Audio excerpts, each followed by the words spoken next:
I never thought I'd be in this situation, pouring my heart out to strangers on the internet. But here I am, trying to make sense of the mess my life has become. I'm Jennifer, 28F, and for as long as I can remember, my mom, Gladys, 55F, has been my best friend, my confidant, and my rock. We've always had a special bond, one that I thought was unbreakable. Growing up in our small town of Millbrook, everyone knew the Johnsons. My dad, Earl, 57M, was a successful real estate developer, known for his charming smile and the way he could close any deal. Mom was the perfect homemaker, always volunteering at school events and hosting neighborhood barbecues. From the outside, we were the family everyone wanted to be. Our house on Maple Street was always bustling with activity. I remember countless afternoons spent in our sunny kitchen, perched on a stool while Mom baked her famous chocolate chip cookies. The smell would waft through the house, drawing Dad from his home office. He'd sneak a warm cookie, wink at me, and ruffle my hair before heading back to work. Those moments felt magical, like we were the stars of our own sitcom. Weekends were for family adventures. We'd pile into Dad's shiny SUV and head off to explore nearby towns or hike in the state park. Mom always packed the best picnics. Her homemade fried chicken was legendary in our family. I can still picture Dad trying to fly a kite in the park, his tie flapping in the wind because he'd come straight from a meeting. Mom and I would laugh as the kite dived and swooped, never quite making it into the air. But it wasn't all picture perfect. I remember the late nights when Dad wouldn't come home and Mom would sit by the window, a cold cup of coffee in her hands. She'd brush it off the next morning, saying he was working late on a big project.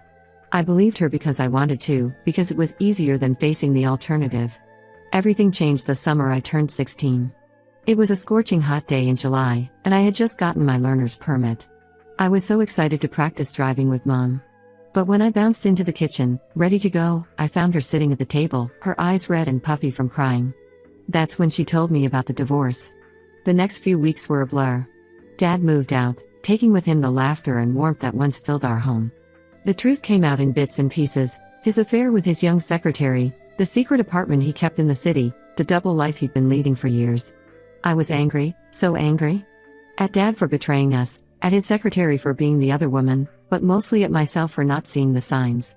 The late nights, the mysterious phone calls, the business trips that seemed to multiply, it all made sense now, in the worst possible way. Mom was devastated. She had given up her promising career as a teacher to support Dad and raise me. Now, at 43, she found herself alone, without a job, and with a teenage daughter to support. I watched as she struggled to hold it together, applying for jobs during the day and crying herself to sleep at night. We had to downsize, moving from our beautiful house on Maple Street to a small 2-bedroom apartment on the other side of town. I started working part-time at the local diner to help with expenses. My friends from the old neighborhood slowly drifted away, uncomfortable with our new circumstances. Through it all, Mom and I leaned on each other. We'd stay up late, talking about everything and nothing. She'd share stories from her college days, dreams she had put on hold to be a wife and mother. I told her about my hopes for the future, my fears about college, my crush on the boy in my calculus class. Those nights, huddled on our second-hand couch with mugs of hot chocolate, were when our relationship truly deepened from mother and daughter to best friends. Dad, meanwhile, became a ghost in our lives. He missed my high school graduation, sending a generic card with a check instead. When I got accepted to State University, it was Mom who cried happy tears and helped me move into my dorm. Dad's congratulations came via a text message 3 days later. Despite the hardships, or maybe because of them, Mom and I grew stronger. I watched in awe as she reinvented herself. She went back to school, juggling online classes with a part-time job as a receptionist. I'd never been prouder than the day she walked across the stage to receive her teaching credential, beaming with accomplishment. Years passed, and things got better. I graduated college with a degree in marketing and landed a job at a small firm in the city. Mom was teaching 3rd grade at the local elementary school and seemed genuinely happy. We still had our weekly dinners, alternating between my small city apartment and her cozy house in the suburbs. Then, about 6 months ago, Mom dropped a bombshell during one of our dinners. She had reconnected with Dad on social media, and they had been talking. She said she had forgiven him and wanted to give their relationship another chance. I was stunned, my fork clattering onto my plate as I tried to process her words. How could she forgive him after everything he put us through? The missed birthdays, the financial struggles, the nights she cried herself to sleep? I reminded her of all the pain he caused, how he abandoned us when we needed him most. But Mom insisted that people change and deserve second chances. Over the next few months, I watched with growing unease as Mom and Dad started dating again. They went to dinner at the Italian place where they had their first date 40 years ago. They took weekend trips to the coast, posting sickeningly sweet couple selfies on Facebook. Mom seemed happy, but I couldn't shake off the feeling that this was all going to end in heartbreak again. Last week, Mom invited me to dinner at her place. When I arrived, I was shocked to see Dad's car in the driveway. I walked in to find them both in the kitchen, Mom stirring a pot of her famous spaghetti sauce while Dad set the table, just like old times. Over dinner, they dropped the bomb. They were getting remarried and wanted my blessing. I felt like the ground had disappeared from under my feet. The spaghetti I had been eating turned to ash in my mouth. I couldn't contain my emotions. Years of pent-up anger and hurt came pouring out. I reminded Dad of how he hurt us, how he missed important milestones in my life. I told Mom I was disappointed that she would let him back in so easily, that she was throwing away all the strength and independence she had worked so hard to build. They tried to explain, saying that they had both grown and changed over the years. Dad apologized for his past actions and said he wanted to make amends. Mom said she believed in second chances and that their love was worth fighting for. But all I could hear was the sound of my world crashing down around me. I left the dinner in tears, ignoring their calls to come back, to talk it through. I drove around aimlessly for hours, replaying the evening in my head. When I finally made it back to my apartment, I collapsed on my bed, feeling betrayed by the one person I trusted most in this world. Now, I don't know what to do. I love my mom, but I can't support this decision. I don't trust my dad and I'm terrified he'll hurt her again. I feel like I'm losing my best friend and the strong, independent woman I looked up to. How do I deal with this? Should I try to accept their decision for Mom's sake? Or should I stand my ground and risk damaging my relationship with her? The thought of having to play happy families with the man who abandoned us makes me feel physically ill. But the thought of losing my relationship with Mom is equally devastating. I'm torn and confused, and I could really use some advice. How do I protect my mom without pushing her away? How do I deal with having Dad back in our lives after all these years? Is it possible to move past all the hurt and anger, or am I justified in feeling this way? Any insights would be appreciated because right now, I feel completely lost. Update 1, it's been a month since my last post, and to say it's been a roller coaster would be an understatement. Thank you all for your advice and support. Your words have been a lifeline during this tumultuous time. After the disastrous dinner, I spent a week avoiding Mom's calls and messages. I threw myself into work, staying late at the office and volunteering for every project that came up. But avoidance can only last so long, especially when you're dealing with Gladys Johnson, determined mother and experienced third-grade teacher. She showed up at my apartment one Sunday morning, armed with a bag of fresh bagels and a determined look in her eye. I opened the door, still in my pajamas, hair a mess, and she simply said, "We need to talk, sweetheart." We sat at my tiny kitchen table, the same one she had helped me pick out when I first moved to the city. As we spread cream cheese on our bagels, Mom started to speak. She apologized for springing the news on me the way she did, acknowledging that it was a lot to process. Then, she shared her side of the story, and I mean really shared. For the first time, I heard about the depth of pain she experienced during the divorce. She told me about nights spent staring at the ceiling, wondering where she had gone wrong. She spoke about the humiliation of running into Dad's girlfriend at the grocery store, of having to ask for help to pay bills she once handled with ease. But then she told me about her journey of healing. She had gone to therapy, something I hadn't known about. For years, she had worked on processing her anger and hurt, on rebuilding her self-esteem. She explained that forgiving Dad wasn't about forgetting the past, but about freeing herself from the anger and resentment she had carried for years. Holding on to that anger was like drinking poison and expecting the other person to die, she said, her eyes shining with unshed tears. I had to let it go, for my own sake. She also revealed that Dad had been in therapy too. Apparently, the failure of his second marriage had been a wake-up call. He had worked on understanding his past behaviors and making amends. Mom assured me that they had many long, difficult conversations about the past and their expectations for the future. As I listened, I felt my anger slowly giving way to confusion. This wasn't the story I had told myself about their reconciliation. I had imagined Mom falling back into old patterns, Dad sweeping in with grand gestures and empty promises. The reality was far more complex. Still, I had my doubts. Years of hurt don't disappear overnight. I asked Mom if she would be willing to postpone the wedding for a while, to give me time to process everything and maybe try to rebuild some sort of relationship with Dad. To my relief, Mom agreed without hesitation. She reached across the table and squeezed my hand, saying, "Your feelings are important to me, sweetie. We don't want to rush into anything that would damage our relationship. You take all the time you need." Over the next few weeks, Mom arranged for Dad and me to meet for lunch.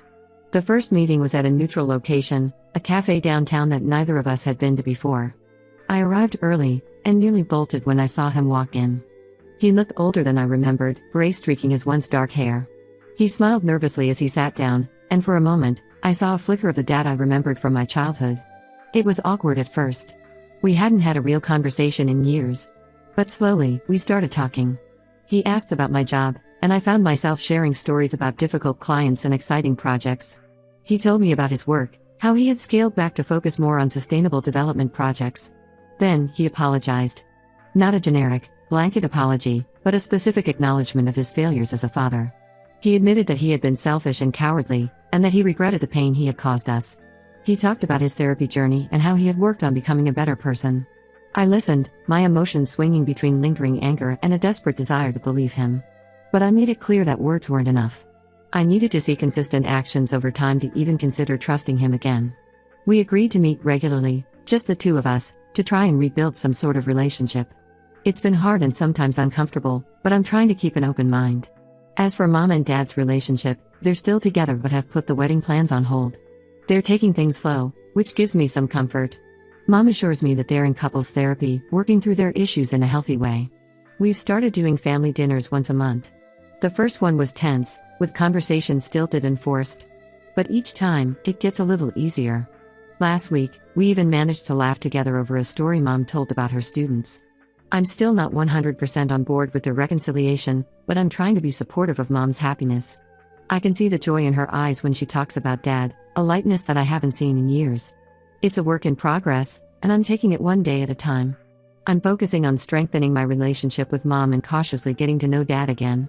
It's not easy, but I'm hopeful that with time, things will get clearer. Thank you all again for your support. Your stories of similar experiences have helped me feel less alone in this situation. I'll keep you updated as things progress. Update 2. It's been 3 months since my last update, and I wanted to share some developments. Life has a funny way of surprising you, and these past few months have certainly been full of surprises. The family dinners have become a regular thing now, happening every other week. They're still a bit awkward, but definitely less tense than before. Dad has been consistently showing up, not just physically, but emotionally too. He asks about my work, remembers details about my friends, and even helped me troubleshoot an issue with my car last month. Speaking of cars, that leads me to a significant event that happened recently.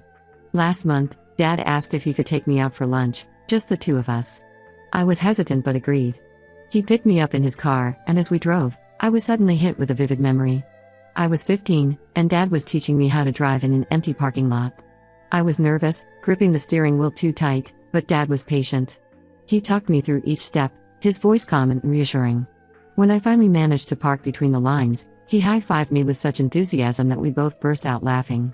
Sitting in his car again, all these years later, I felt a lump in my throat. So much had changed since that day, but here we were, trying to find our way back to some version of that father-daughter relationship. At lunch, Dad handed me an envelope. He said he had written down all the things he wanted to say to me but couldn't find the right words in person. With shaky hands, I opened it and started reading. The letter was long and emotional. Dad acknowledged every important event he had missed in my life, my high school graduation, my college acceptance, my first job. He expressed deep regret for not being there and for the pain he had caused. He wrote about watching my life unfold through social media posts and second-hand stories from Mom, feeling like a spectator in his daughter's life. What struck me most was when he wrote about how proud he was of the woman I had become, despite his absence. He said that was a testament to Mom's strength and my own resilience. He mentioned specific achievements, the marketing campaign I led last year, the half marathon I ran, even the container garden I started on my apartment balcony. I was surprised he knew about these things, and touched that he had been paying attention. I won't lie, I cried reading that letter. It didn't magically fix everything, but it was a start. I thanked Dad for his honesty and told him I needed time to process everything. As for Mom and Dad's relationship, they're still taking things slow. The wedding plans are still on hold, and Mom assures me they're not rushing into anything. They're focusing on rebuilding their relationship on a stronger foundation. I've also been spending more one-on-one time with Mom. We've started a tradition of monthly spa days where we can relax and talk openly. During one of these days, Mom shared more about her journey of forgiveness and healing. She told me about the day she finally decided to let go of her anger. It was at a yoga retreat she had treated herself to for her 50th birthday. As she sat in meditation, she realized that holding on to her resentment was only hurting herself. It was like putting down a heavy backpack I didn't even know I was carrying, she said. Mom helped me understand that forgiving Dad was more about her own peace than about him. She'd also admitted that reconciling with him wasn't an easy decision. She had doubts and fears, just like I did. But she decided that the possibility of happiness was worth the risk. While I'm still cautious, I can see positive changes. Dad has been consistent in his efforts to make amends and rebuild our relationship. He's been showing up for family events, remembering important dates, and making an effort to get to know the adult me. Last week, he surprised me by showing up at my office with lunch.